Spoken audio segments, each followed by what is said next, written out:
आमिर खान से मुलाकात हुई हज पे इस दफा, अल्लाह उसको जज़ाए खैर दे, अपनी माँ को हज कराने आया हुआ था। He had come to मैं, मौलवी तारिक जमील साहब, शाहिद अफरीदी, हम उसको दावत देने गए। तो अल्लाह ने उस नौजवान में बहुत खैर रखी है, बहुत खैर थी उसके अंदर, बहुत खैर थी उस नौजवान में। Allah bless him, may Allah accept him. So out of all of us, Mawlana Tariq Jameel Sahab was the most concerned to meet him.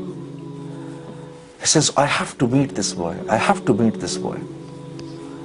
और मुझे इसको अल्लाह का पैगाम पहुंचाना है हर सूरत के अंदर। So as Maulana was speaking to him, he gave us half an hour. But once Maulana started speaking to him, we stayed there for 3 hours. मुझे अपना टाइम याद आ गया.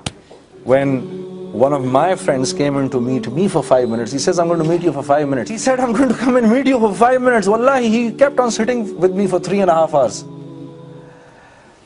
So after the first meeting, he says, I have to meet you people again. Then the second meeting, first meeting we had in Mecca, the second meeting we had in Medina.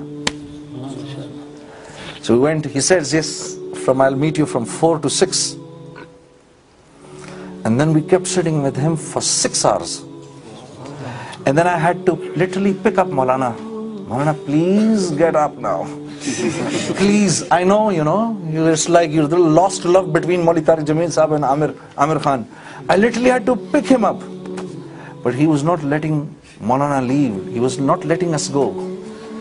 And I thought to myself, how much khair is there in every Muslim's heart? Haji? Later on, why I'm narrating you Amir's Karbizari is because later on I asked Maulana, I said, Maulana, we were sitting with him for 3 hours over there, and we sat with him for 6 hours over here. कोई इस्लाम की बात नहीं सुनी अभी हमने उसके मुंह से.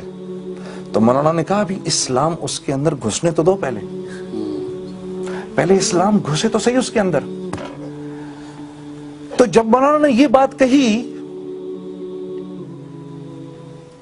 वो हमारे साथ नमाज पढ़ने के लिए आए ना, तो आकर एक मासूम बच्चे की तरह पूछने लगे, जी मौलाना, टोपी के बगैर नमाज पढ़ सकते हैं? कुर्बान जाए मौलवी साहब का, हाँ बिल्कुल पढ़ सकते हैं, बिल्कुल पढ़ सकते हैं, आप पढ़ें. तो उसका चेहरा खिल गया कि यार मैं टोपी के बगैर भी नमाज पढ़ सकता हूँ. उसने टोपी के बगैर नमाज पढ़ी, फिर खुद ही उसके दिल में आई, लेकिन टोपी के साथ अच्छा लगता है. फिर वो अंदर गया, जाके उसने सर पे टोपी पहन ली. हाँ जी. तो मैं ये सोच रहा था, I was thinking that after the second visit, I became jittery. Why weren't we talking to him about Islam? And then I thought to myself, look at Allah. Allah कितना करीम है, Allah कितना करीम है कि अल्लाह रब्बुल इज्जत ने अपने इस बंदे को भी मौका दिया कि तू आ मेरे पास, आ और अपनी सारी जिंदगी के गुनाह बख्शवा ले. इसको भी मौका दिया अल्लाह ने. ठीक है. मुझे इतनी शर्म आई, मुझे अपना एकदम ख्याल आ गया कि ये तो अपनी माँ को लेकर आया है, और इसने अपनी माँ को व्हील चेयर पर हज कराया है.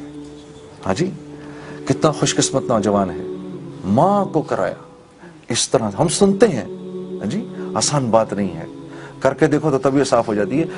इतना रश, उसमें खुद चलना मुश्किल होता है कि व्हील चेयर को घसीट के लेकर जाना. अल्लाह ब्लेस हिम. सो इतनी खैर थी उस नौजवान के अंदर, इतनी खैर थी कि मैं आपको बता नहीं सकता. यकीन कर.